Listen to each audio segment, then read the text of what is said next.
This is Dr. Y.S.Seo, a plastic surgery specialist in Area 88. There are areas patients feel a bit lacking after facelift surgery. There are several reasons for this. One is of course, the difference in surgical method. I've mentioned there are many types of facelift surgeries in the last video. There are many variations when deciding which case should pair with what surgery. In particular, the method of dissecting and fixing the SMAs and skin is very important. For related videos, please refer to the links in the description box below. Having had the same surgery, some patients are very satisfied versus others who express they feel something's lacking. One reason for this is skin. For all surgeries, adhesion takes place in the operated layer during the recovery process over 8 to 12 weeks. Just as it takes time for wallpaper to be applied with paste, dried and stuck to the wall, so is this process necessary for facelift. Facelift, especially for dual plane, lifts the skin and the SMAs separately over a wide area, and there isn't some adhesive to stick everything together, so until things fully adhere, skin will sag slightly from gravity. After liposuction of the belly or thigh, compression garments are worn for 24 hours to ensure uniform adhesion. Compression garments can be worn for the belly and thighs, and hidden with clothing. There are various bands that can be worn on the face, but there isn't a way to compress the whole face including the mid-cheeks effectively. Also, people can't wear them around constantly. This is one of the reasons I don't actively perform facial liposuction. To solve these problems, I had used high-frequency waves, I2PL, light and lifting treatment, LED light, and electric stimulation equipments like the Cardio Vital, but had doubts about its effectiveness. But all things considered, studies have shown high-frequency waves are effective for swelling and fine lines, and indeed they work. This is because they circulate the lymph nodes and heat the dermis. Therefore, high-frequency waves are used after various procedures and surgeries. However, these waves must be transmitted effectively to the surgical site, but regular high-frequency equipment isn't able to penetrate to the deep layer.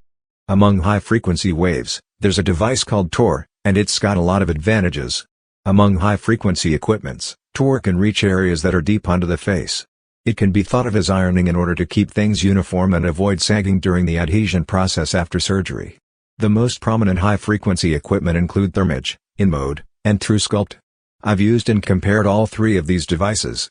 First, Thermage delivers high-frequency waves by piercing the dermis with a needle. This isn't compatible with post-surgery goals, so I'll exclude it. InMode and TrueSculpt are equipments designed to eliminate fat. In fact, InMode removes fat by flash transmitting a high-voltage current to high-frequency waves added with pressure. The waves themselves do not eliminate fat. TrueSculpt is a device that claims to remove fat with high-frequency waves alone, but whether this works as claimed is questionable. This is related research provided by Eonju-ro, maker of TrueSculpt. Most research are self-conducted by the company and rarely credible. Here, change in the amount of fat has been measured by ultrasound. This is an ultrasound picture showing 29% of fat has been reduced in 12 weeks with one treatment. It seems to have been measured by just pressing. Here too is an ultrasound picture showing a 26% reduction in one treatment. It seems to show the zoomed in and downscaled photos, and it seems to have been reduced. Not reliable at all. This is a video I took of the belly fat using superfine ultrasound. The amount of fat changes like this depending on how hard you press. This is pressed hard, then press lightly. This is an ultrasound photo showing a thickness of 6.4 mm. The left is the zoomed in 6.4 mm and the right is the same area zoomed out. The same area has been taken simply zoomed in and out. To measure the size of tumors, structures, and if the ultrasound is accurate, but to compare the amount of tissue such as fat it isn't appropriate. That's why you can't believe this American company Eonju-ro that made TrueSculpt. This is a research regarding InMode. The same is true here. It's a complete mystery as to which part was taken in the ultrasound on left. Histological findings such as the one on right are helpful, but the gap between histological improvements and the way patients actually feel is big, so if a proper doctor is doing clinical trials, histological changes should only be reference, not a deciding factor to proceed or not with treatment. These types of ultrasound comparisons and papers, and them being used to sell and advertise equipment, deceive both doctors and patients. Though there still remain those who believe university hospitals, professors, and published papers are credible, times are different now. Such for show papers and sloppy studies are condemned. Also, not only is the price the equipment over 100 million South Korean won, but also the user has to recharge through the company every time they use. As in, X number of shots are charged, used, and recharged through additional payment. This makes the treatment expensive, making it a downside. On top of that, it's not as if one can really achieve the amazing result of 26% to 29% reduction in fat in one treatment as advertised by the company. In any case, equipments like InMode or TrueSculpt wasn't made for the purpose of post-surgery care or ironing like for myself, but for the purpose of removing fat. Both devices can be used like TOR by switching hand pieces, but they're a bit chunky to work with fine details of the face. In the case of InMode, they're pretty much like regular high-frequency waves and cannot reach deep layers.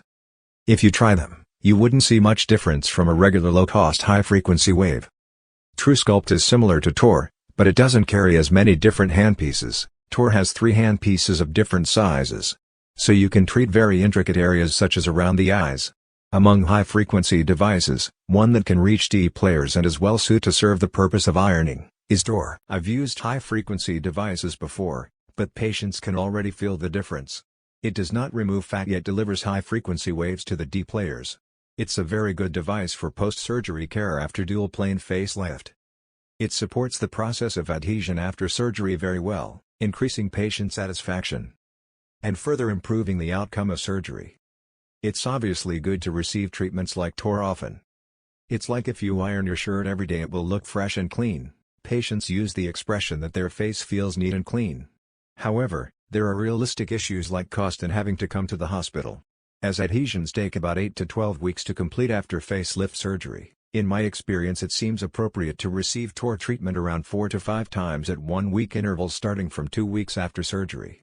It's been proven high-frequency devices improve fine lines and swelling through lymphatic circulation, so it is no surprise TOR has high satisfaction rates. Previously post-surgery, standard high-frequency treatment, high I2PL's lifting mode, cardio vital, LED light, etc. were used and they were better than not doing anything.